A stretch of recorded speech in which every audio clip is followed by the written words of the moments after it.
नमस्कार, स्वागत है आप सभी का। मैं हूं आपके साथ शाफनी पटनायक। बुलेटिन की शुरुआत करेंगे सिरमौर जिले के 4 विधानसभा क्षेत्रों से संबंधित हाटी क्षेत्र के ट्राइबल स्टेटस से संबंधित बिल को राज्यसभा से मंजूरी मिल गई है। राज्यसभा में बिल पास होने के बाद हाटी क्षेत्र में खुशी की लहर है। लोकसभा में ट्राइबल स्टेटस संबंधित बिल पहले ही पास हो चुका था। केंद्र हाटी समिति ने बिल पास होने पर केंद्र सरकार और आंदोलन से जुड़े सभी लोगों का आभार व्यक्त किया।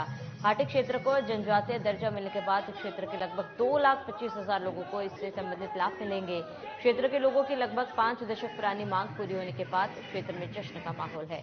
इलाके में लोग ढोल नगाड़े बजाकर खुशी का इजहार कर रहे हैं। वहीं पावंटा साहिब में केंद्र हाटी समिति के अध्यक्ष और अन्य पदाधिकारियों ने बिल पास करवाने के लिए केंद्र सरकार का आभार व्यक्त किया। कॉन्स्टिट्यूशनल अमेंडमेंट बिल हाटी का जो राज्यसभा में पेश हुआ है, ये बिल पहले ही लोकसभा जो है इसको पास कर चुकी है दिसंबर में, लेकिन राज्यसभा में जो है काफी समय के बाद ये पास हुआ है। इसमें लगभग 13 एमपीओ ने भाग लिया।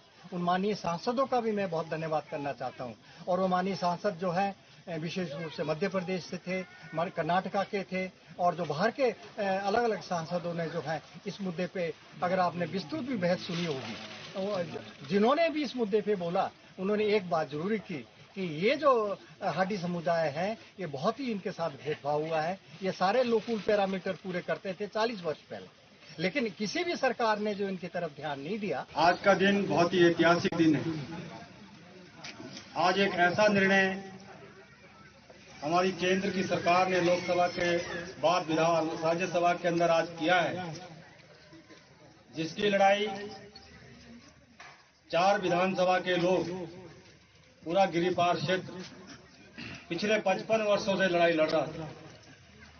उत्तराखंड के जौसार बावर की तर्ज पर जो 1967 में जिसको जनजाति का दर्जा मिल गया था, उसी तर्ज पे गिरिपार का क्षेत्र भी जनजाति के दर्जे की मांग। वहीं जिला मंडी में बीते दिनों हुई मूसलाधार बारिश से भारी जानमाल का नुकसान हुआ है। मंडी में पत्रकारों से बातचीत करते हुए पूर्व मंत्री ठाकुर कोल सिंह ने कहा है कि स्वराज घाटी के तुनाग में जो भयंकर बाढ़ आई, उसकी सीबीआई जांच होनी चाहिए। उन्होंने कहा, इस बाढ़ और मलबे के पानी में बड़े पैमाने पर देवदार की लकड़ी कहां से आई है और यह लकड़ी कहां छुपाई गई थी और इतने बड़े पैमाने पर कहां अवैध कटान हुआ, यह जांच का विषय है। उन्होंने इस बाढ़ में आई लकड़ियों की जांच सीबीआई से करवाने की मांग की है। उन्होंने कहा कि पूर्व मुख्यमंत्री जयराम ठाकुर प्रदेश के सबसे खर्चीले मुख्यमंत्री साबित हुए हैं। उन्होंने कहा कि वर्तमान समय में जो प्रदेश में आपदा आई है, उसमें सरकार का सहयोग करने के बजाय जयराम ठाकुर घटिया राजनीति कर रहे हैं। अगर जनता ने उन्हें विपक्ष में बैठाया है तो उन्हें बेहतर विपक्षी दल की भूमिका अदा करनी चाहिए। जिस तरीके से वहां लकड़ियों की बाढ़ आई लकड़ियों की, हम जयराम से पूछना चाहते हैं कहां से वो लकड़ियां आई, कटे हुए ठेले कहां से निकले। मैं चाहता हूं हिमाचल सरकार से कि इसकी जांच की जाए कि उस क्षेत्र में कितनी सड़कें ऐसी बनी जिसमें फायरिंग था, फॉरेस्ट की मंजूरी नहीं थी, अंधाधुंध पेड़ काटे गए, काट करके उनके टुकड़े बना के नालों में फेंके गए, उसके ऊपर मिट्टी फेंक दी गई, और उसी का नतीजा है कि जो।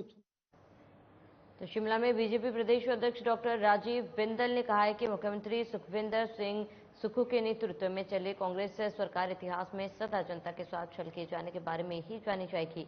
दिसंबर 2022 में कांग्रेस सरकार सत्ता में केवल इसलिए आई कि चुनाव के दौरान लोक लुभावन गारंटियां दी गई और धोखे में रखकर उनका वोट दिया गया। राजीव बिंदल ने यह आरोप लगाया कि कांग्रेस सरकार 22 लाख बहनों के साथ धोखा कर रही है। मुख्यमंत्री का कहना है कि बयान के हमने बहनों की गारंटी पूरी कर दी, इस बात को साबित करता है कि कांग्रेस पार्टी और कांग्रेस सरकार की नीयत में पहले दिन ही खोट था और आज भी है।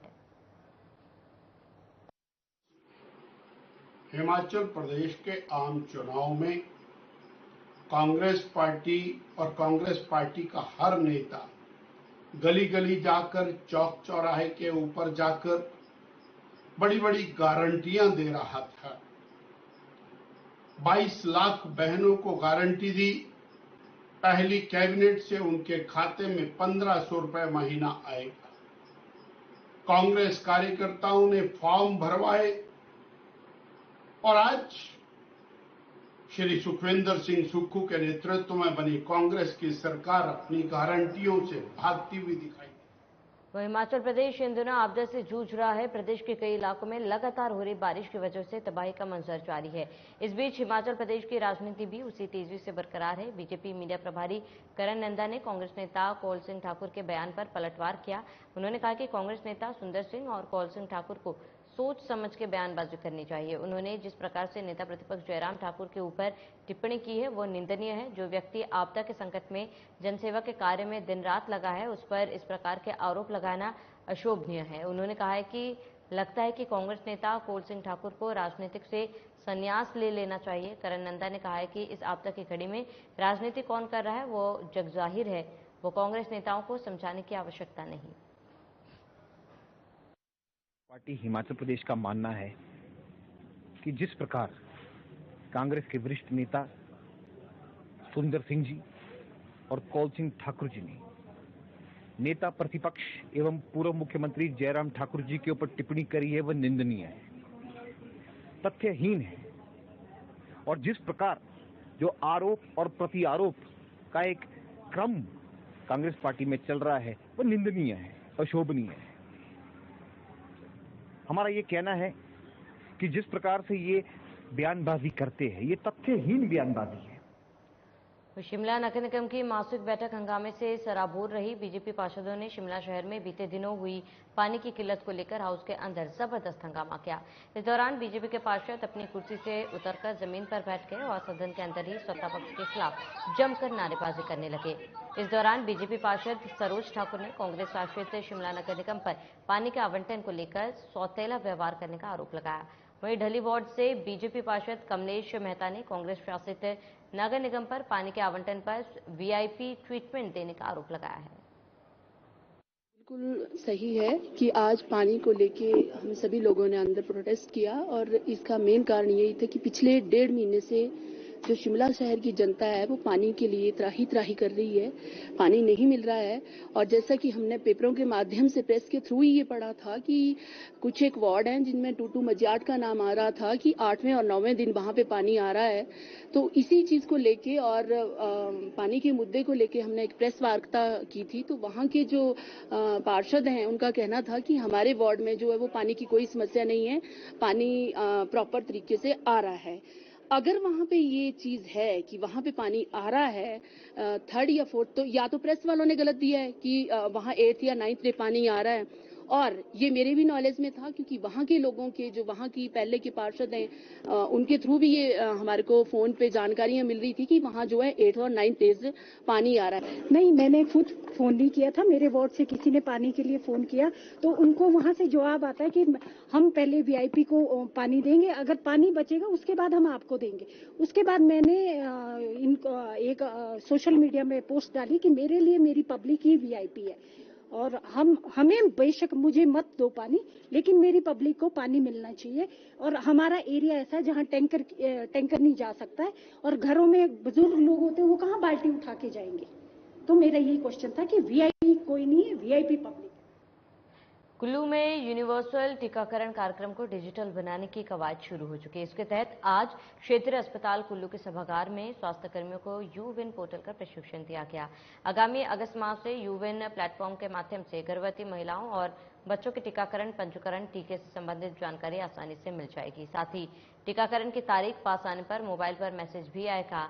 जिला स्तरीय कार्यशाला में मास्टर ट्रेनर यूएनटीपी के project officer doctor Avinash Shimla से ऑनलाइन माध्यम से जुड़े और उन्होंने बताया कि यूनिवर्सल टीकाकरण कार्यक्रम को डिजिटल बनाने के लिए कोविन की तर्ज पर यूविन प्लेटफॉर्म बनाया गया। यूविन पोर्टल पर गर्भवती महिलाओं का पंजीकरण, प्रसव का रिकॉर्ड, टीकाकरण, नवजात के पंजीकरण की सुविधा होगी।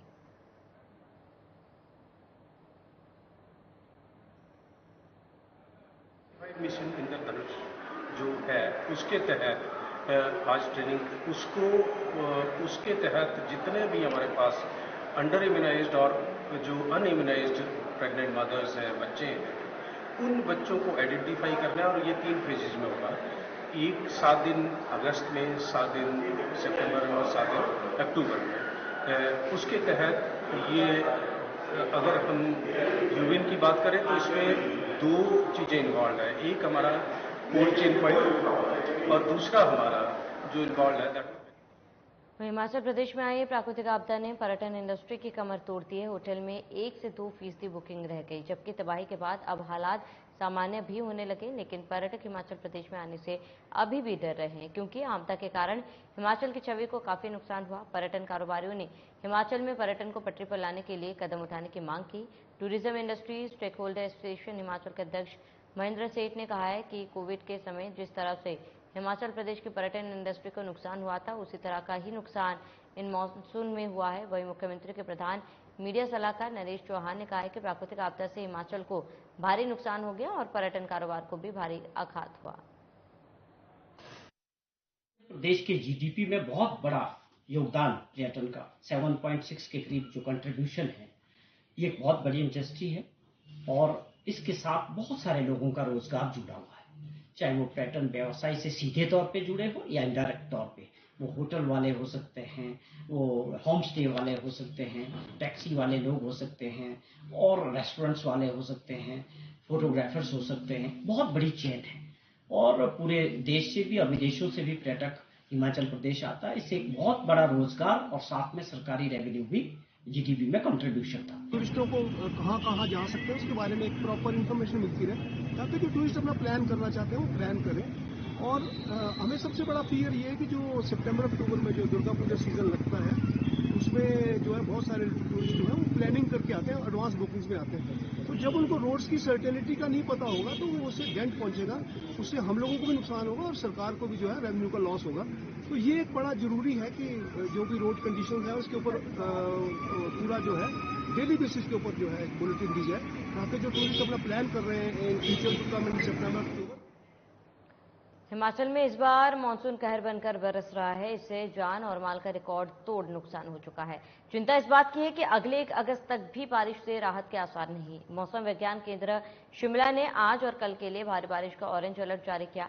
प्रदेश में अगले 48 घंटे के दौरान चंबा, कांगड़ा, शिमला, कुल्लू, मंडी, बिलासपुर, सोलान और सिरमौर जिले में भारी बारिश हो सकती है। इसके लिए ऑरेंज अलर्ट जारी किया गया। इस दौरान कुछ स्थानों पर बादल फटने जैसी घटनाएं भी हो सकती है। इसे देखते हुए जनता को सावधानी बरतने की अपील की गई।